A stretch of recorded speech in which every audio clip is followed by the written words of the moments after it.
This is a program on diaspora and migration studies.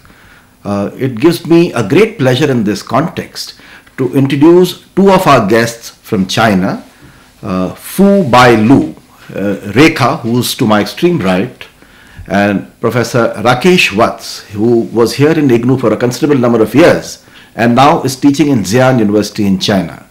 Rekha is studying Hindi at the local Jawaharlal Nehru University, and Professor Vats is a teacher of Hindi at the Xi'an University in China. The information or the studies on China tend to be either too esoteric for our students or even for some of our teachers and researchers, and we hardly know them as people, as persons, as how they are feeling being in China. Like even our friend Professor Vats, who is in China, how has it been for him the last 10 years as a Indian diaspora in China? And for Rekha, who's here in local Jawaharlal Nehru University, how is she feeling here? How's her experience of studies been?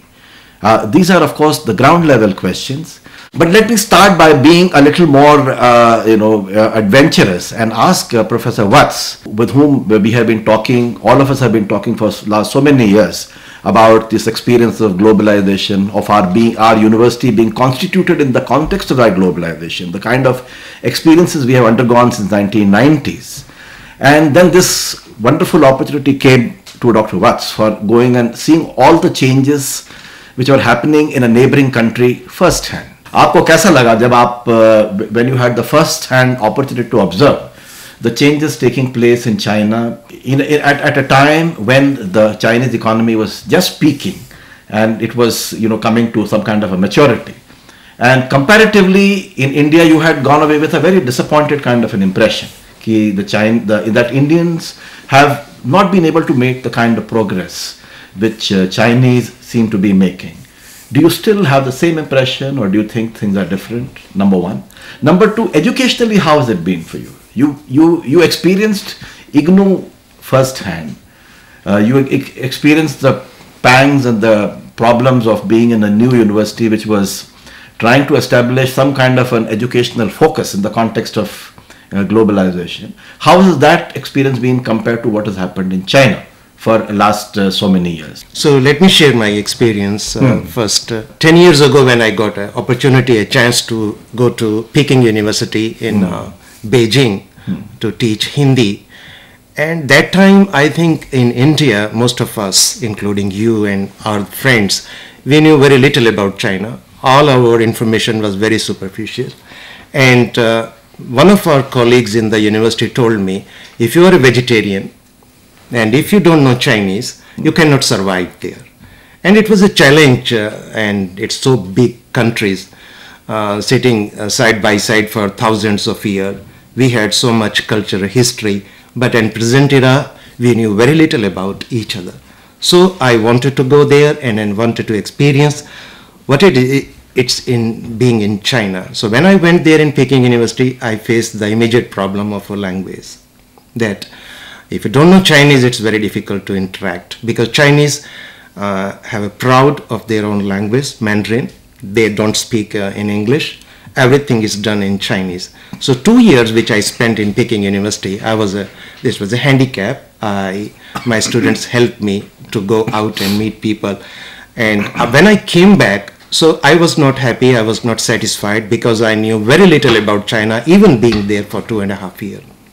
Fortunately, I got an opportunity to work in a China Radio International, so I spent 6 years there. Then my real journey of China started, and it was a remarkable journey, and I have very enriched myself with the experiences there, which I will share gradually. But first I want to say that you said economy, all other aspects also, if we see them. So there was a remarkable development in China if we compare with India. So it's very difficult to compare with India, because we live in two different systems, and here we have problems and we have excuses. In China we have a problem, then we have a solution. As far as education is concerned, yeah, they concentrate on education. The student's job is to study in the university, focus on their majors, and they qualify and they contribute to the welfare of the society and development of the country. But here we see the education per se Earlier it was very good. We used to say now in a world 100 top educational institutes where India comes. We don't stand anywhere. So actually it's not education. In India, all the institutions, they degraded themselves. The whole system seems to be collapsing. It's under its own weight. And we don't find any solution right now. Now quickly to you, Rekha. I'll keep calling you Rekha. Fu Bailu, of course, is your Chinese name. मैं आपसे ये पूछना चाहता हूँ कि doctor वत्स का impression है और ये आपके चाइना में टीचर भी हैं और इनका इम्प्रेशन है कि जो इंडिया में जो एजुकेशन इंस्टीट्यूशंस हैं, आप 2 इंस्टीट्यूशन में तो आप पढ़ चुके हैं, वर्धा में शायद पढ़ चुके हैं और जवाहरलाल नेहरू यूनिवर्सिटी में, तो आपका क्या इम्प्रेशन है? क्या इतनी बुरी स्थिति है जो डॉक्टर वत्स कह रहे हैं? 2 साल के पहले मैं महाराष्ट्र वर्धा में वहां पढ़ी हिंदी। उस समय मेरे लिए एक बहुत बड़ी दिक्कत है। हमारे पास पाठ्य पुस्तक नहीं है, टेक्स्ट बुक नहीं है, तो टेक्स्ट बुक नहीं है तो कैसे पढ़ाई चलेगी? तो ये एक बहुत बड़ी समस्या है हमारे लिए। मुझे लगता है कि जब सर हमारे अध्यापक कक्षा में पढ़ रहे हैं, हम बिल्कुल कंसंट्रेट होना चाहिए। हम नोट्स 100% लिखना चाहिए। दूसरे ये है कि JNU में पढ़ना मुझे लगता है कि थोड़ा सा आराम चल रहा है। मैं ऐसा कहती हूँ क्योंकि जब मैं जिम में BA कर रही थी उस समय 1 हफ्ते में 20 घंटे की पढ़ाई है, लेकिन JNU में बहुत कम है जिनकी अपेक्षा। इसलिए मुझे लगता है कि इतने मेहनत की ज़रूरत भी नहीं है। हाँ, ठीक ठाक आराम से बढ़ सकते हो। आपकी पढ़ाई का मतलब किस तरह से रूप था? आप 20 घंटे क्यों लगाते थे पढ़ाई में? किस तरह का आपके डिमांड्स? क्या एग्जामिनेशन ज्यादा होते थे? क्या आपके ऊपर ज्यादा रीडिंग्स का भार था? क्या एग्जैक्टली था? क्योंकि JNU में भी तो लोग काफी मतलब बड़ी रीडिंग लिस्ट आपको टीचर देते हैं, आपकी क्लासेस होती हैं, आपको ट्यूटोरियल लिखने पड़ते हैं, आपको अपना हर 2 हफ्ते में आपको प्रेजेंटेशन करना पड़ता है। तो ये तो भार तो रहता ही है। तो इस अपेक्षा में कैसे मतलब नानजिंग में कैसे आपके ऊपर प्रेशर था? जब मैं स्वयं में BA कर रही थी उस समय मुझे लगता है कि कक्षा समय बहुत है, बाकी समय कम है। आपको ज्ञान में हुआ? हाँ, खुद पढ़ने की समय बहुत कम है। लेकिन JNU में तो कक्षा समय कम है, लेकिन खुद के लिए पढ़ने के समय ज्यादा है। मुझे लगता है कि ये एजुकेशन का अलग अलग स्टाइल है। जब मैं शुरुआत में मैं पढ़ी थी उस समय थोड़ा सा I cannot get used to this style of teaching, but लेकिन अभी मुझे लगता है कि ठीक ठाक, क्योंकि अगर खुद के लिए ज्यादा समय है तो मैं ज्यादा बढ़ सकती हूँ कक्षा के अलावा। तो आपका बेसिकली कहना है कि कक्षा की पढ़ाई का भार आपका ज्ञान में ज्यादा था और यहाँ JNU में कम है। हाँ, कम है। और लेकिन आपके ऊपर उतनी ही अपेक्षाएं हैं कि आपको उतना ही काम करना पड़ेगा। आप यदि लाइब्रेरी में जाएं, आपको थोड़ा फ्रीडम ज्यादा है, थोड़ी स्वतंत्रता, थोड़ा स्वतंत्रता ज्यादा है कि किस तरह से आप अपनी पढ़ाई ऑर्गेनाइज करें। तो ये आपको बेहतर लगता है पढ़ाई करने का तरीका, या आपको बेहतर लगता है कि आप केवल क्लासरूम में घंटों तक बैठें और टीचर को सुने? ऐसा है। मुझे लगता है कि जब विद्यार्थी उसकी उम्र बड़ी नहीं है, they cannot control themselves to focus on the study. So you should give them more time on the classes. So after this time, when I am doing my MA, so मैं बड़ी होगी, हाँ, I can control myself. So after the classes, I can manage everything for me, such as go to the library, and in the hostel I can also read some novels and talk with my friends. That's a good thing in the sense yes, because obviously you can't study all those books without talking about them to somebody. Yes. So I mean, just or even hearing one classroom lecture all the time will not help you grasp what the books say. So that element of freedom might be playing a role in your grasping things better. In China, the education system which I observed there, from the primary school till a university, the focus is there, and most of the students, they have to live in a school hostels. And another is that Chinese society is not a caste-based society. So the students, when they live together, go to class together, study together, they don't have this complex that he is from a rich family, I come from a poor family, he has a car, I don't have. Almost all the students I saw them, they have the similar background. They don't have this, and they don't have any caste. So it's not that he's Brahman or he's coming from a Vaishya or other. So these things gives them a clarity of mind and similar, aspirations.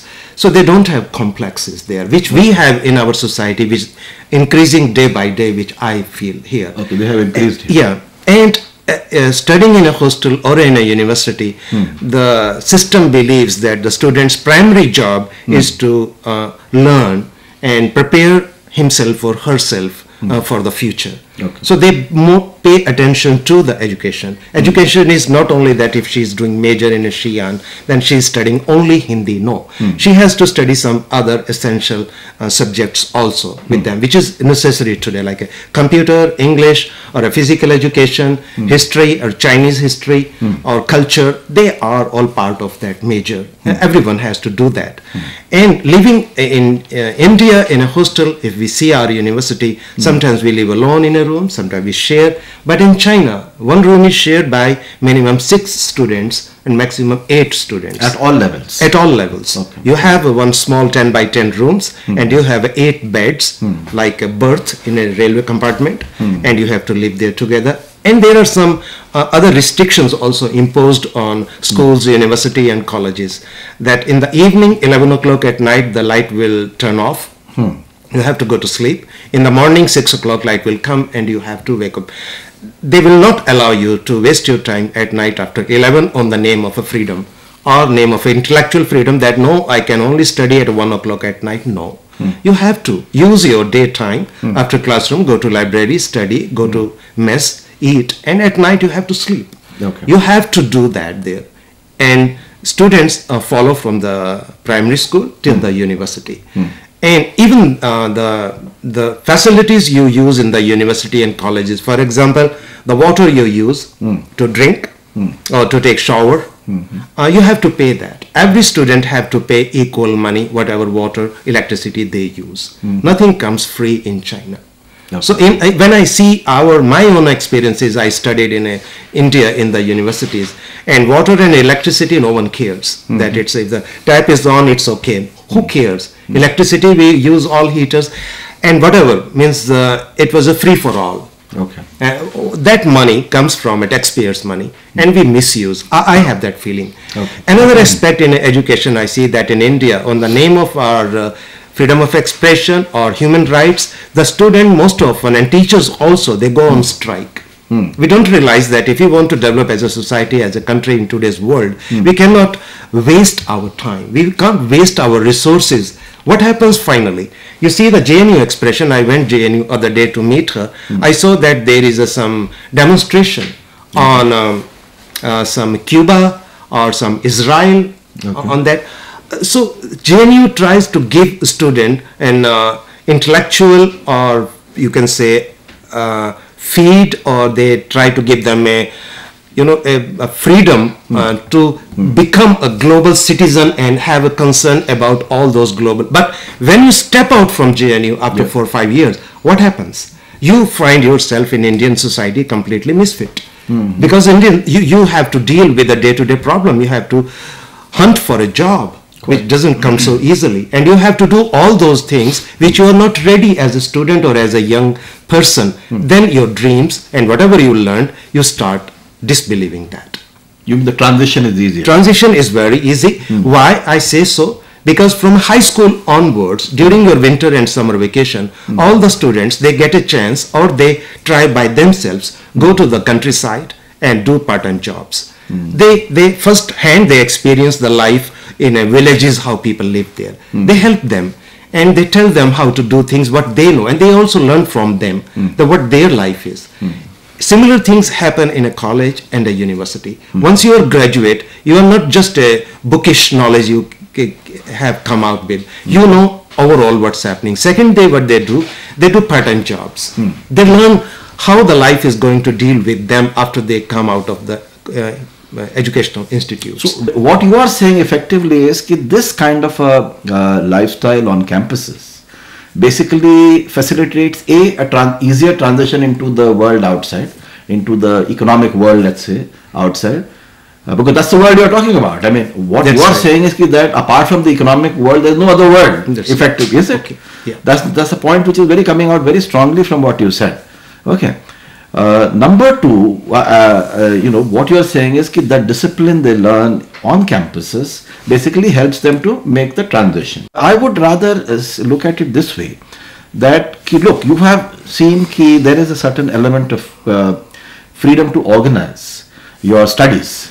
Okay, you have minimum exposure to classrooms, and you have a freedom to organize the way at what time you want to go to the library. Libraries are open till 12, 1, in fact even all night now. Yeah. And then there is this freedom that basically, okay, you might sleep say for 3 hours or 4 hours in the afternoon, or maybe till late in the evening. But then you have the facility that from after having your dinner from 8 to 12 you are in your library. You know, that kind of a flexibility of organizing your study life is there. Okay. Secondly, this aspects of demonstrations, participating in the wider issues, okay, which might be taking you away from reality a little. But maybe even if the transition is very hard, I don't know, since you're not yet making the transition, you just started your university career at an MA level now in India. But maybe in my submission to Dr. Vats is this: even if the transition is hard, maybe it's a bigger learning experience. Maybe it prepares you for a learning experience, which is to do with the fact that we are still, as compared to China, we are still in a much more transitional phase. How are they looking at this process? I mean, are there very many anxieties about what future is all going to be? I mean, for some of them, maybe it's not. Some of them might have assured plans, but some of them might be feeling anxious about what they will do after doing an MA, what they will do, what kind of a career path they will take up.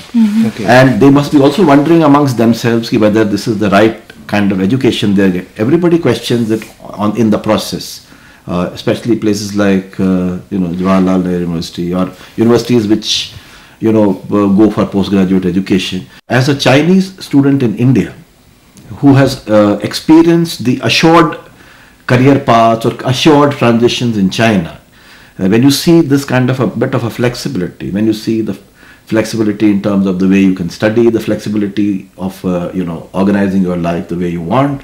Number three, the uncertainty alongside which you are facing, which Dr. Vats was talking about. How do you look at these things? My Indian friends is not too much because I just stay here for 1 semester. But the Indians who I know, most of them are my classmates. They are studying in Hindi, MA. Sometimes I ask them, when you graduate from MA in JNU, what will you do? Yeah. The answer is, I don't know why. It's coincidence? I don't know. But most of them want to be a professor. That's it. I don't know. Maybe if in China, the students have so many choices after the graduation. Such as me. If I graduate, I can do as a teacher in China. I can do a translator in a company. I can also do the business.